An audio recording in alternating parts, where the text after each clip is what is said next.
रात 2:37। पहाड़ी रास्ते पर चारों तरफ इतनी गहरी खामोशी फैली थी कि पत्तों के गिरने की आवाज भी किसी चीख जैसी लग रही थी।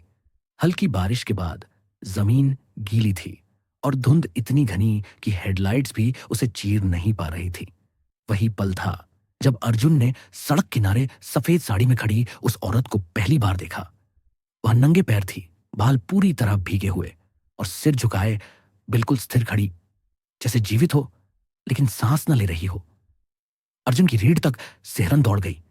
ब्रेक लगाते ही टैक्सी चीखती हुई रुकी। दिल जोर से धड़कने लगा। उस वीरान पहाड़ी रास्ते पर जहां कई किलोमीटर तक कोई इंसान नहीं रहता, वहां किसी का यूं खड़ा होना असंभव था। कुछ सेकंड तक उसने हेडलाइट की रोशनी में उस पर नजर टिकाए रखी। वह हिली भी नहीं, उसका चेहरा अभी भी नीचे झुका था। अर्जुन के अंदर एक अजीब सी बेचैनी उठने लगी, जैसे कोई अदृश्य हाथ उसकी गर्दन पकड़ रहा हो। लेकिन शायद डर से ज्यादा दया जाग चुकी थी। उसके मन में ख्याल आया, शायद किसी को मदद की जरूरत है। फिर भी उसे उन कहानियों की याद आई जो लोग इस पहाड़ी रास्ते के बारे में बताते थे। यक्षिणी का श्राप, वो औरत जो राहगीरों को अपनी ओर बुलाती है और फिर कभी वापस नहीं लौटने देती। पर कहानियां तो सिर्फ कहानियां होती हैं, है ना? वास्तविकता में भूत नहीं होते। अर्जुन खुद से यही कहता रहा। धीरे धीरे उसने कार का दरवाजा खोला। जैसे ही वह बाहर निकला, हवा अचानक तेज हो गई। ठंडी सुई जैसी छुपती हुई, पेड़ों की सरसराहट भयानक हो उठी, जैसे कोई दहाड़ रहा हो। पर सड़क का वह हिस्सा बिल्कुल शांत था, सिवाय उस औरत के। करीब पहुंचकर अर्जुन ठिठक गया। उसकी साड़ी का निचला हिस्सा मिट्टी में घसीटा हुआ लग रहा था, जैसे वह लंबे समय तक भटकती रही हो। उसके बालों में पत्ते उलझे थे। उसने धीरे से हाथ बढ़ाया, उसकी ओर देखना चाहा, और तभी उसका सिर ऊपर उठा। उसके चेहरे पर होंठ ही नहीं थे। पूरी त्वचा फटी और लटकती हुई, आंखें गहरे खून जैसी लाल, और उसकी प्यूपल्स बिल्कुल नीडल जैसी पतली। वह मुस्कुराई, या कहें अपनी फटी हुई त्वचा को फैलाकर एक भयानक मुस्कान जैसी आकृति बनाई। अर्जुन का पूरा शरीर पत्थर बन गया।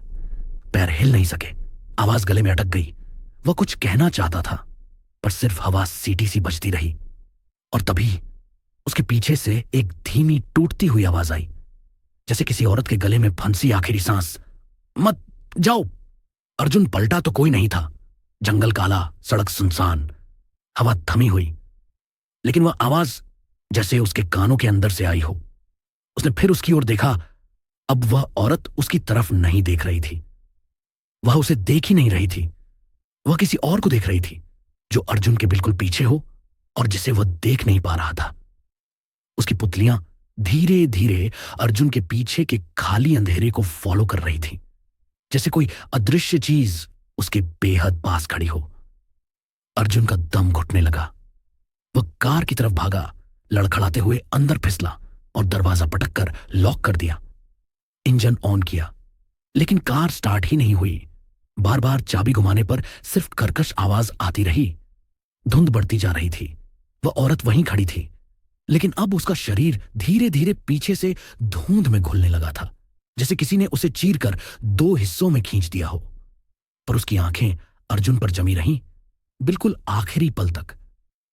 अचानक इंजन चालू हो गया। अर्जुन ने कार पूरी ताकत से गियर में डाल दी और सड़क पर दौड़ा दी। पीछे देखने की हिम्मत नहीं जुटी।